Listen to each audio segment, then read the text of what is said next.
జై శ్రీమన్నారాయణ స్వామి. నమస్కారం. జై శ్రీమన్నారాయణమ్మ. మిమ్మల్ని చూడడం, మీ దర్శనం చేసుకోవడం నిజంగా యజంలో చేసిన పుణ్యంగా భావిస్తున్నాను స్వామి. చాలా సంతోషంగా ఉంది. సంతోషం అమ్మ. జై శ్రీమన్నారాయణ. మీ ఇంటర్వ్యూ అని ఇంట్లో చెప్పగానే తెలిసిన వాళ్ళందరూ ఆయన చూడాలంటేనే అదృష్టం ఉండాలి అన్నారు ఒకళ్ళు.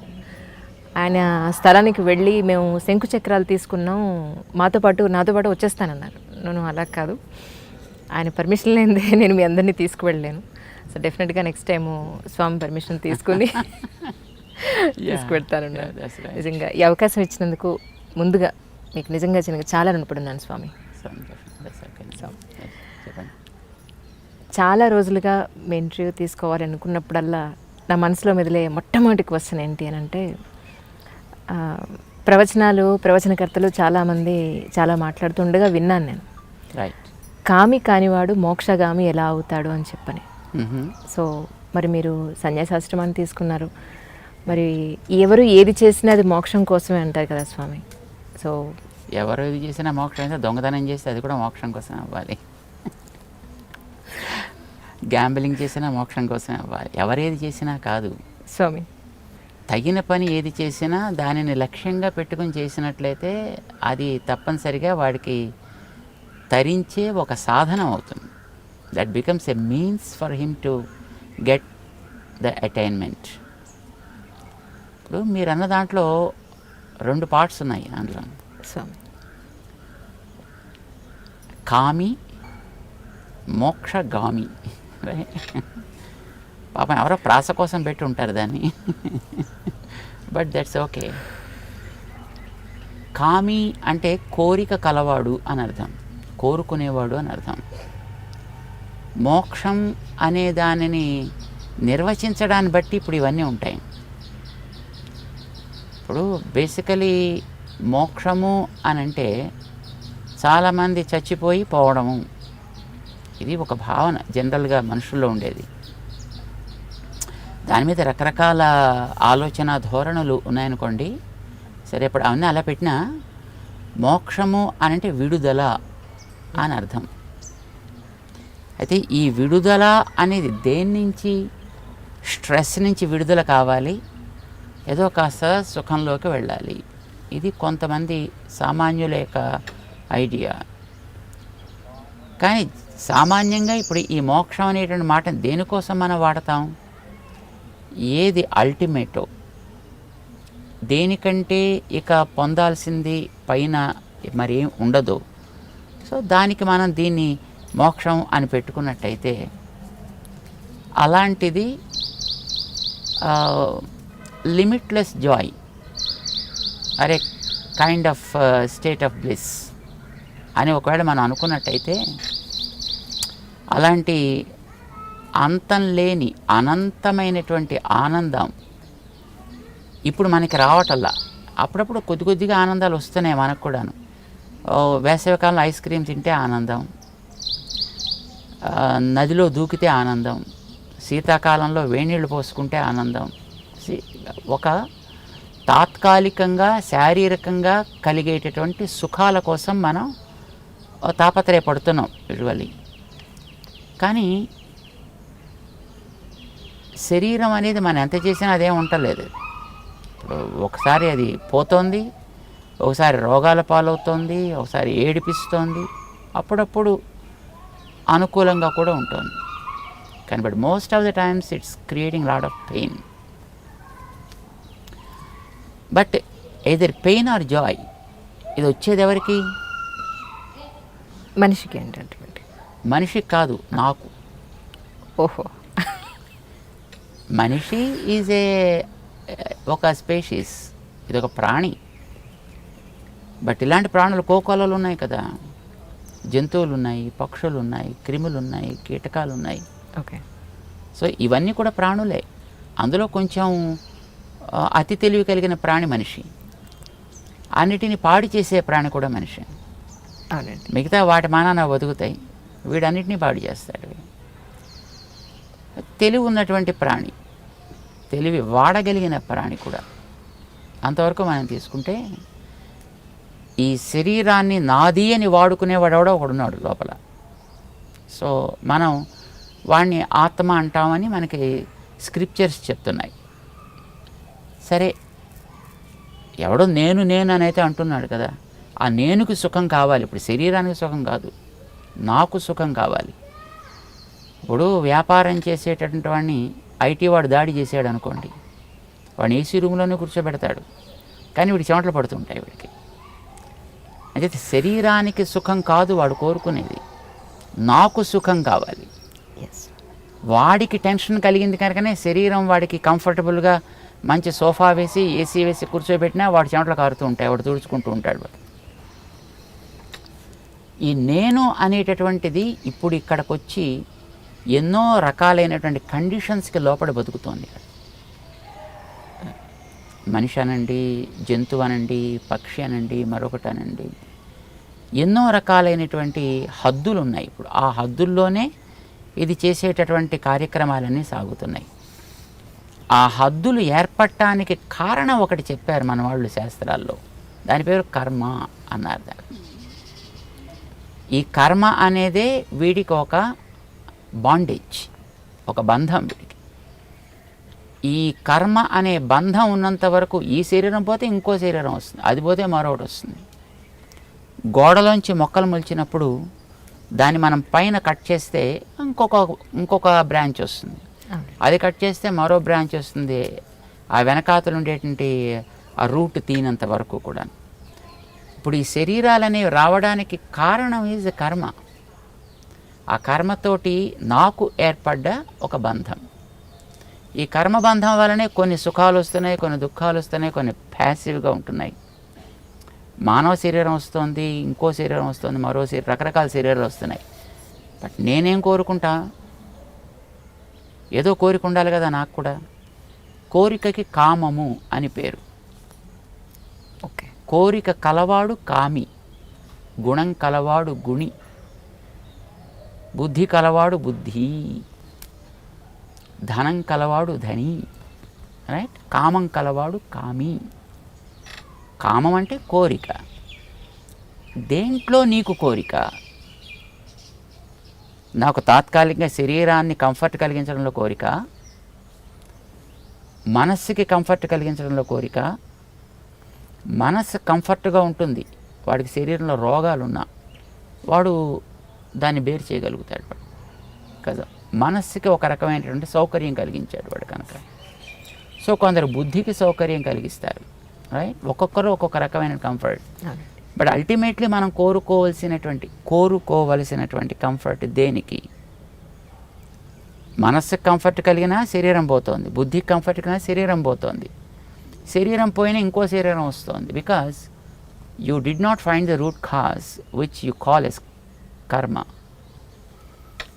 సో నేనేం కోరుకుంటానంటే విడుదల కోరుకుంటా.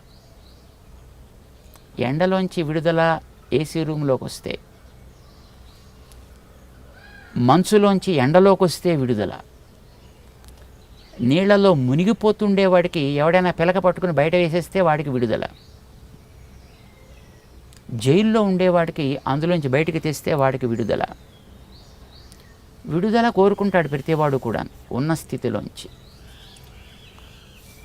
ఒక తమాషా కథ ఉంది ఒకటి, కథ ఏం కాదు బట్ ఫ్యాక్ట్. ఒక ఇద్దరు ఫ్రెండ్స్ ఉన్నారట, చిన్నప్పుడు విడిపోయారు పాపం. వాళ్ళు చదువుకొని చిన్నప్పుడు బాగా ఉండేవారు. సరే, ఒక ఫ్రెండ్ ఉండేటువంటి పట్టణంలోకి ఔద్యోగిక రీత్యా రెండో ఫ్రెండ్ వచ్చాడు. వాడికి ఆ ఊళ్ళో ఎవరు తెలియదు, కానీ ఉద్యోగంలో అక్కడ పోస్టింగ్ వచ్చింది. వాడు ఇక్కడ అక్కడ పాపం ఏ హోటల్లోనే ఏదో 2 మెతుకులు తింటూ ఉండేవాడు, ఆఫీస్కి పోతూ ఉండేవాడు. అది ఐటీ ఆఫీస్ కనుక ఆఫీసులోనే వాడు పడుకోవడానికి కూడా వాడికి ఒక బెర్త్ ఇస్తారు. వాడు అక్కడే ఉంటూ ఉండేవాడు, వాడు అలాగే బతుకుతూ ఉండేవాడు. ఒక వారం 10 రోజులు అయిపోయింది. సడన్గా ఒకసారి వీడు ఎక్కడో బయటికి వెళ్ళినప్పుడు వీడి ఫ్రెండ్ ఒకటి కనిపించాడు. ఒరే, ఎక్కడి నుంచి వచ్చావురా అని అడిగాడు. ఇదే జాబ్లో ఉన్నాను రా. ఓరిని ఎక్కడ తింటున్నావు, ఎక్కడ ఉంటున్నావు అంటే, ఎక్కడ ఆఫీసులో పడుకుంటున్నాను రా, హోటల్లో తింటావు. ఒరే, నేను ఇంత ఫ్రెండ్ని కనీసం నాకు చెప్పను కూడా చెప్పలేదరా, రా మా ఇంటికి అన్నాడు. పాపం అంత ప్రేమతో పిలిచాడు కదా అని వీడి ఇంటికి వెళ్ళాడు. వీడు ఆ పూట భోజనం చేస్తుంటే పాపం వాళ్ళ ఆవిడ సర్వ్ చేస్తుంది. అతనికి మ్యారేజ్ అయింది, పాపం వీడికి ఇంకా మ్యారేజ్ కాల. ఆ సర్వ్ చేసి ఆవిడ ఇలాగ సీరియస్గా మొహం పెట్టి ఆవిడ సర్వ్ చేస్తుంది. ఒకరోజు చూశాడు, 2 రోజులు చూశాడు. ఇంట్లో ఆవిడకి ఇష్టం లేదులో ఉంది, నేను ఇక్కడికి వచ్చి ఇంట్లో కూర్చుని తింటుంటే, అలాంటప్పుడు అనవసరంగా నేను ఇక్కడ ఉంటే మళ్ళీ వాళ్ళిద్దరికీ మధ్యలో ఎక్కడ వ్యవహారం చెడుతుందో అని పాపం వీడు మెల్లిగా రావడం మానేసి తప్పించేసుకున్నాడు. ఓ 15 రోజులు గడిచిపోయింది. పాపం వీడికి ఎందుకు వాడు రావటం లేదో తెలియలే. సడన్గా మళ్ళీ ఇంకో రోజున వాడిని పట్టుకున్నాడు. ఒరే ఏమిట్రా రావట్లేదు మా ఇంటికి, ఏమైపోయావురా, నీకోసం నేను తిండి కూడా తినాలో మానాలో తెలియకుండా ఉంటున్నాను రా అని అడిగాడు. అంటే పాపం పాపం చెప్పడానికి మొహమాట పడ్డాడు. సరే ఇంకా వాడు గట్టిగా నిర్బంధించేటప్పటికి చెప్పాడు, ఒరే వద్దురా, నేను నీ ప్రేమ నాకు తెలుసును, కానీ మీ ఆవిడ చాలా సీరియస్గా ఉంటుందిరా, నేను అనవసరంగా మీ ఇద్దరికి మధ్యలో కొంచెం ఇబ్బంది కలిగించే స్థితిలో ఉంటానేమో అని చేత నేను బెటర్ అని మానేశాను రా, ఏమనుకోకు ప్లీజ్ ప్లీజ్. పక్కుమని నవ్వెట్టండి ఆ ఫ్రెండ్. నవ్వుతావేమిట్రా, నేను సీరియస్ రా, అందుకోసమే నేను రాలేదురా. ఓరు పిచ్చోడివిరా నువ్వు, మా ఆవిడ రిసెప్షనిస్ట్ రా. రిసెప్షనిస్ట్ ఎలా ఉండాలి, ఎప్పుడూను నవ్వుతూ ఉండాలి కదా. వాడు ఎవడైనా వచ్చి అడిగినప్పుడల్లా చెప్పాలి, 10 సార్లు అడిగినా 10 సార్లు చెప్పాలి, చెప్పేటప్పుడు నవ్వుతూనే చెప్పాలి, సీరియస్గా మొహం పెట్టకూడదు. మరి పొద్దు నుంచి సాయంకాలం దాకా రిసెప్షన్ కౌంటర్లో కూర్చుని ఇలాగ నవ్వినట్టుగా మొహం పెట్టి, నవ్వు కాదు నవ్వినట్టుగా మొహం పెట్టి సాయంకాలం దాకా ఉండి ఇంటికి వచ్చాక ఏ చేంజ్ కావాలి కదా. అంచేత what is the change? Okay, ఇప్పుడు పేపర్ చదువుకునే వాడికి చేంజ్ అంటే పేపర్ మూత పెట్టి టీవీ చూడడం, టీవీ చూసేవాడికి చేంజ్ అంటే టీవీ క్లోజ్ చేసి పక్కవాడితో మాట్లాడడం. ఇప్పుడు that is what they call rest. Exactly right. Rest అంటే change from one activity to the other. మా ఆవిడికి ఎప్పుడు అలా రిసెప్షన్లో ఈ అని అలా నవ్వు మొహం పెట్టి కూర్చోవడం చేత ఏ చేంజ్ షీ నీడ్స్. ఓకే, అందుకోసం ఆవిడకి ఇంటికి వచ్చాక మరి అది సీరియస్గా మొహం పెడుతుంది, అది చేంజ్ అది. ఓకే, అంతేకాని పాప ఆవిడ మనస్సు వెన్నరా, పాపం నువ్వు అనవసరంగా అపార్థం చేసుకున్నావురా అని పాపం వాడు చెప్పేటాడు. It is a change, right. అంటే మనం ఎప్పుడు కూడా ఒక చేంజ్ కోరుకుంటాం. ఆ చేంజ్ దేంట్లోంచి కోరుకుంటాం మనం? ఈ కనిపించేటటువంటి రకరకాల శరీరాల్లో తిరగడం ఇవన్నీ పోవాలి. I want a change for good. That is my Dzire, my goal. నాకు విడుదల కావాలి. విడుదల ఈజ్ మోక్షం. సో మీ కోరికది. సో కోరికది. కోరిక కలిగిన వాడు కామి కనుక మాకు కూడా కామ ఉంది. అది దేంట్లో కావాలి? దేంట్లోంచి విడుదల కోరుకుంటాం మేము? ఇప్పటిదాకా కర్మ బంధించి ఉంచింది కనుక కర్మబంధంలోంచి విడుదల కోరుకుంటాను. మనకి స్క్రిప్చర్స్లో వేదాల్లోనూ కర్మబంధం తొలగడమే మోక్షం అంటే. కర్మబంధం తొలగిన తర్వాత వాడికి ఇంతకంటే గొప్పదైనటువంటి భగవంతుడి యొక్క సాన్నిధ్యం లభించి ఆ భగవంతుడి దగ్గర వీడికి ఏదైనా ఒక మంచి యాక్టివిటీ లభించడం అనేది కూడా దాంట్లో పార్ట్ అన్నమాట. సో వాడికి నిజంగా కోరిక అనేది మనిషికి మొట్టమొదటి ఏర్పడితే ఆ కోరికని బలవంతంగా పొందాలి ఏదో రకంగా అనేటువంటి ఒక పట్టుదల ఏర్పడితే దానికి మార్గాలు రకరకాలుగా అన్వేషిస్తాడు. దానికి ఇప్పుడు తులసీదాసుకి తన భార్య దగ్గరికి వెళ్ళాలి అని అనిపించింది. అతను ఈ భక్తుడిగా మారటానికి పూర్వం ఆవిడెక్కడో పక్క ఊళ్ళో ఎక్కడో ఉంటుంది. ఇతన్ని ఎక్కడో ఇంకో ఊళ్ళో పెట్టారు. ఆవిడేమో వాళ్ళ పుట్టింటికి వెళ్ళింది. ఎలాగైనా ఆవిడని చేరాలని కోరిక కలిగింది ఇతనికి. ఏం చేస్తాడు? బయలుదేరాడు. రాత్రి భోరున వాన, నేలంతా బురద, అయినా అతనికి అవేం దృష్టిలోకి రాలా. ఇవన్నీ వదులుకుంటూ వెళ్ళాడు. ఇంటికి వెడితే తలుపులు వేసేస్తున్నాయి. కానీ ఎలాగైనా చేరాలి, ఏం చేయాలి? ఇంటి చుట్టూ తిరిగాడు. ఎక్కడో ఆవిడ ఉండేటటువంటి ఆ ప్రాంతానికి ఏదో ఒక తాడు వేళ్లాడుతూ కనిపించింది. పాక్కుంటూ పైకి వెళ్ళాడు. తలుపు తట్టాడు. ఆవిడ తలుపు తీసింది. చూస్తే దీపంలో అతని ఒంటి నిండా రక్తం. అతను పట్టుకుని పాకింది తాడు కాదు, అది పాము. అయ్యో! ఆవిడ ఆశ్చర్యపడింది. అరేరే, ఇదేమిటయ్యా స్థితి ఇది? ఇంత కోరిక, కోరిక తీవ్రతరమైతే దానికోసం ఏదో ఒక మార్గాన్ని అన్వేషించి దాన్ని నెరవేర్చుకునేటటువంటి ప్రయత్నం చేస్తాడు. రైట్?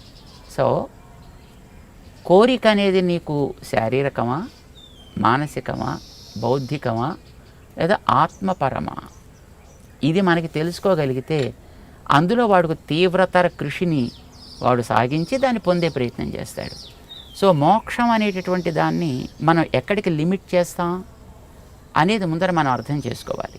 శరీరానికా, లేకపోతే మనస్సుకా, లేకపోతే జీవుడికి ఉండేటటువంటి అల్టిమేట్ కర్మబంధం అనేది పూర్తిగా ఒకసారి తొలగితే ఇంకా మళ్ళీ దాంట్లోకి రావక్కర్లా. సో కర్మబంధం తొలగాలి అని అనుకునేటటువంటిదే నిజమైనటువంటి మోక్షము. కర్మబంధం తొలగి దేవుడి దగ్గరికి వెళ్ళాలి. ఇది తొలగడం ఒక్కటే కాదు, రోగం పోవడం ఒకటే కాదు, ఆరోగ్యం కూడా మళ్ళీ కావాలి కదా. సో అడ్డు తొలగడం ఒకటి, కోరినది పొందడం ఒకటి.